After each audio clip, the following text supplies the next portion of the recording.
Hello दोस्तों, नमस्कार। स्वागत है आप सभी का अपने YouTube चैनल एग्जाम टेबल पर। दोस्तों, आज मैं आप लोगों को पॉलिटी में भारत का महान्यायवादी के बारे में बताने वाला हूं। दोस्तों, बहुत ही महत्वपूर्ण टॉपिक है, तो आइए बिना देर के हम लोग वीडियो शुरू करते हैं। भारत का महान्यायवादी। भारत के महान्यायवादी का उल्लेख भारतीय संविधान के अनुच्छेद 76 में किया गया है। दोस्तों, महान्यायवादी, भारत का महान्यायवादी भारत का सर्वोच्च अधिकारी होता है। भारत का महान्यायवादी भारत का सर्वोच्च अधिकारी होता है। भारत का सर्वोच्च अधिकारी होता है। सर्वोच्च अधिकारी होता है। और दोस्तों, भारत का महान्यायवादी भारत सरकार का अर्थात केंद्र सरकार का प्रथम कानूनी सलाहकार होता है। प्रथम कानूनी सलाहकार होता है।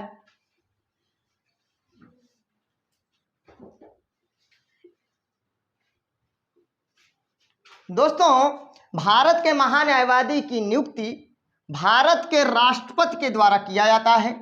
इनकी नियुक्ति राष्ट्रपति द्वारा किया जाता है। राष्ट्रपति द्वारा किया जाता है। और दोस्तों, अनुच्छेद 76(1) के द्वारा अंतर्गत किया जाता है, ध्यान रखिएगा।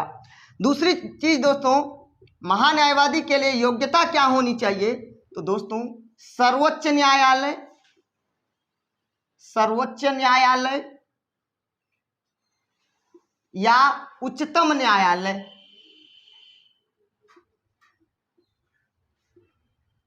उच्चतम न्यायालय का न्यायाधीश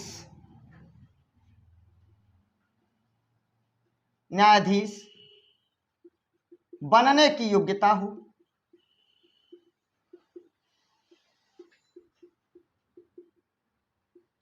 दोस्तों, इसका भी उल्लेख अनुच्छेद 76(1) में किया गया है।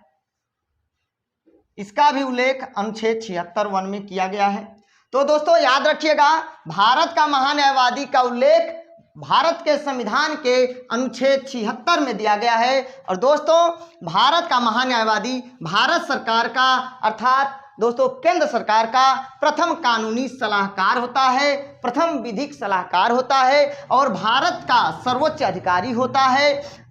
भारत के महान्यायवादी की नियुक्ति राष्ट्रपति के द्वारा अनुच्छेद 76(1) के द्वारा किया जाता है। और दोस्तों, महान्यायवादी बनने के लिए क्या योग्यता होनी चाहिए? तो ध्यान रखिएगा, सर्वोच्च न्यायालय, उच्चतम न्यायालय या सुप्रीम कोर्ट का न्यायाधीश बनने की योग्यता होनी चाहिए। और इसका उल्लेख 76(1) में किया गया है। महान्यायवादी की नियुक्ति राष्ट्रपति के द्वारा अनुच्छेद 76(1) के द्वारा किया जाता है।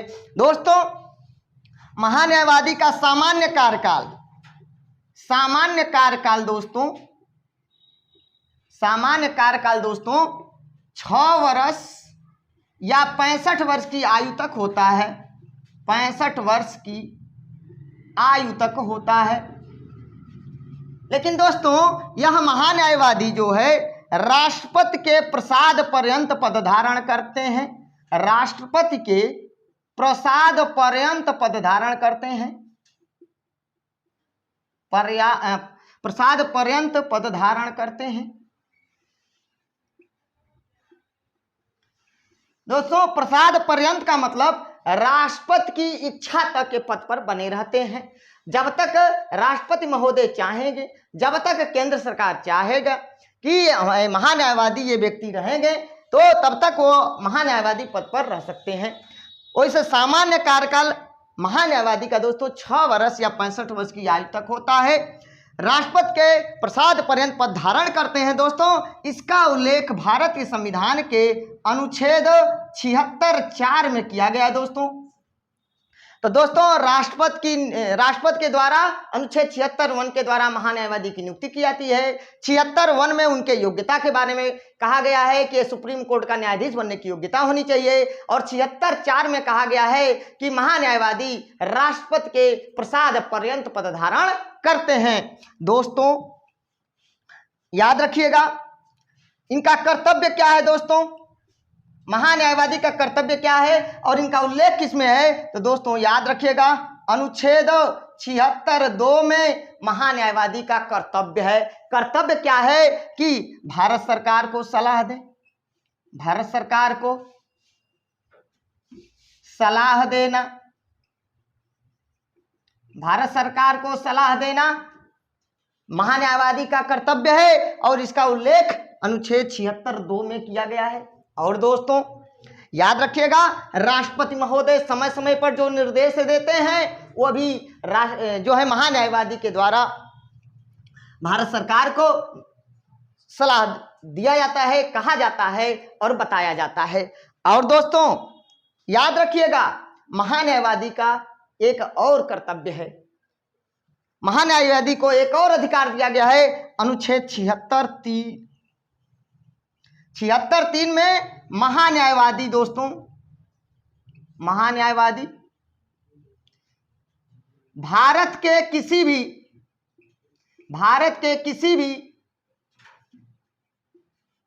राज्य के न्यायालय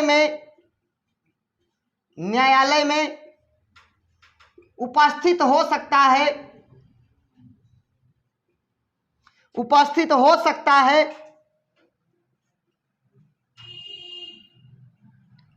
तथा कार्यवाही में भाग ले सकता है, कार्यवाही में भाग ले सकता है।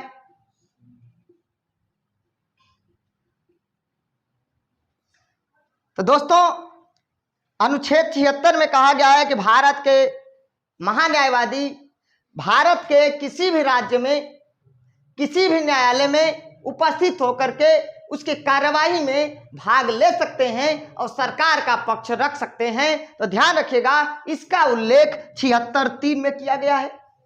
76(4) में राष्ट्रपति के प्रसाद पर्यंत पद धारण करते हैं। 76(2) में दोस्तों कहा गया है कि भारत का महान्यायवादी दोस्तों भारत सरकार को सलाह देगा। 76(1) में कहा गया है दोस्तों भारत का महान्यायवादी दोस्तों की नियुक्ति राष्ट्रपति के द्वारा किया जाता है और उच्चतम न्यायालय का न्यायाधीश होने की योग्यता होनी चाहिए। दोस्तों एक महत्वपूर्ण प्रश्न और बाकी है बताना, जो मैं बता दूं, याद रखिएगा अनुच्छेद 88 दोस्तों, अनुच्छेद 88 के अंतर्गत महान्यायवादी जो है संसद के किसी भी सदन में उपस्थित हो सकता है और बोल सकता है। तो ध्यान रखिएगा अनुच्छेद 88 के अंतर्गत महान्यायवादी, जिसको AGI कहते हैं दोस्तों, अटॉर्नी जनरल ऑफ इंडिया। दोस्तों AGI का मतलब attorney general of India, attorney general of India. तो ध्यान रखिएगा अनुच्छेद 88 के अंतर्गत महान्यायवादी जो है संसद की कार्यवाही में भाग ले सकता है दोस्तों पेपर में आपको संसद के जगह पे लोकसभा या राज्यसभा भी दे सकता है, लोकसभा या राज्यसभा भी दे सकता है कि निम्नलिखित में से कौन भारत के संविधान के अनुसार संसद की कार्यवाही में अर्थात लोकसभा की कार्यवाही में भाग ले सकता है लेकिन मतदान नहीं कर सकता। तो दोस्तों महान्यायवादी, जिसका उल्लेख भारत के संविधान के अनुच्छेद 88 में दिया गया है। तो दोस्तों ध्यान रखिएगा संसद की कार्यवाही में भाग ले सकता है लेकिन दोस्तों मतदान नहीं कर सकता, मतदान नहीं कर सकता। और संसद का मतलब मैं बता दूं, संसद का मतलब लोकसभा या राज्यसभा, लोकसभा या राज्यसभा। तो दोस्तों ध्यान रखिएगा जब आपसे क्वेश्चन पूछा जाए भारत के संविधान के किस अनुच्छेद के अंतर्गत महान्यायवादी लोकसभा की कार्यवाही में भाग ले सकता है लेकिन मतदान नहीं कर सकता, तो अनुच्छेद 88। क्वेश्चन पूछा जाता है भारतीय संविधान के अनुच्छेद 88 के अनुसार कौन लोकसभा की कार्यवाही में या राज्यसभा की कार्यवाही में या संसद की कार्यवाही में भाग ले सकता है, लेकिन मतदान नहीं कर सकता, तो भारत का महान्यायवादी। दोस्तों एक बार मैं फटाफट रिवाइज करा देता हूं।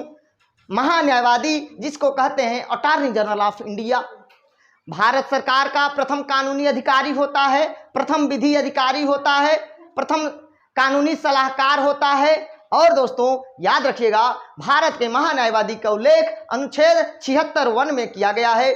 दोस्तों अनुच्छेद 76(1) के द्वारा महान्यायवादी की नियुक्ति राष्ट्रपति के द्वारा किया जाता है और अनुच्छेद 76(1) में ही कहा गया है कि महान्यायवादी बनने के लिए सुप्रीम कोर्ट का न्यायाधीश बनने की योग्यता होनी चाहिए।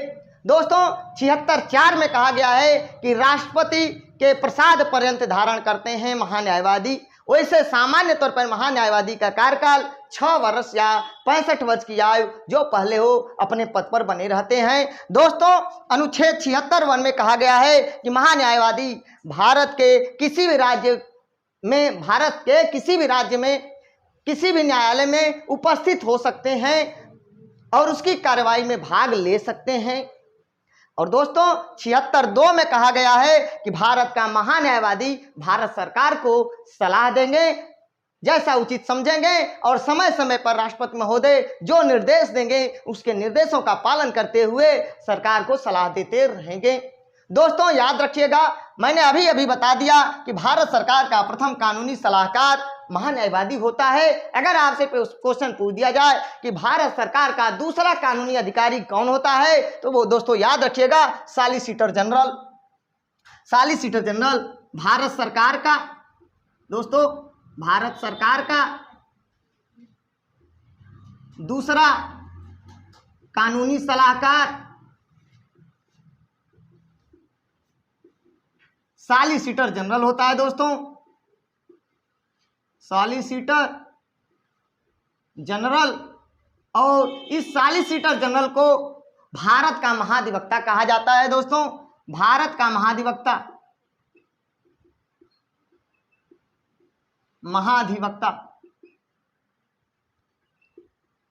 तो दोस्तों बहुत ही अच्छे से समझ में आ गया होगा कि भारत सरकार का प्रथम कानूनी सलाहकार भारत का महान्यायवादी और भारत सरकार का दूसरा कानूनी सलाहकार भारत का महाधिवक्ता या सॉलिसिटर जनरल होता है। मैंने महान्यायवादी के बारे में बहुत सारी बातें बताई। दोस्तों अब थोड़ा सा कुछ और बातें आपको बता देते हैं महान्यायवादी के बारे में। दोस्तों इसको मैं थोड़ा सा यहाँ पर डिलीट कर देता हूँ। दोस्तों मैंने महान्यायवादी के बारे में बहुत सारी बातें बताई। दोस्तों महान्यायवादी का वेतन दोस्तों 2,50,000 रुपये है। दोस्तों महान्यायवादी यानी AGI attorney general of India का दोस्तों मासिक वेतन दोस्तों 2,50,000 रुपया प्रति महीना दिया जाता है। और दोस्तों ये कहाँ से दिया जाता है? भारत की संचित निधि से दिया जाता है। भारत के संचित निधि से दिया जाता है, संचित निधि से दिया जाता है। तो दोस्तों याद रखिएगा, बहुत ही मोस्ट इंपॉर्टेंट क्वेश्चन। और मैं आपको बता दूं, यहां पे मैं इसको इरेज कर देता हूं। दोस्तों भारत के प्रथम महान्यायवादी याद रखिएगा, भारत के प्रथम महान्यायवादी दोस्तों MC सीतलवाड़ थे। दोस्तों MC सीतलवाड़। और दोस्तों याद रखिएगा वर्तमान में भारत के महान्यायवादी दोस्तों याद रखिएगा आर वेंकट रमणी हैं। दोस्तों याद रखिएगा, ये पेपर में आने वाला है। मोस्ट इंपॉर्टेंट क्वेश्चन है कि भारत के प्रथम महान्यायवादी MC सीतलवाड़ और भारत के वर्तमान में महान्यायवादी आर वेंकट रमणी हैं। और दोस्तों याद रखिएगा, भारत के प्रथम मुस्लिम महान्यायवादी दोस्तों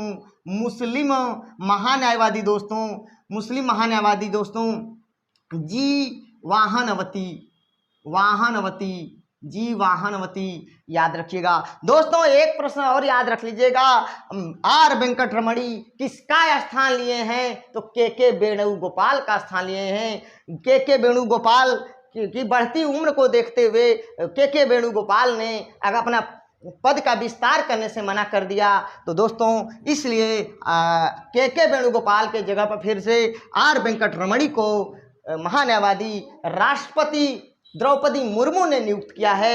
याद रखिए। राज्य के महाधिवक्ता के बारे में आपको नेक्स्ट वीडियो में आपको बता दूंगा। दोस्तों वीडियो बड़ा हो जा रहा है, इसलिए दोस्तों आपको मैं फिर मिलते हैं हम नेक्स्ट वीडियो में। तब तक के लिए दोस्तों नमस्कार, धन्यवाद।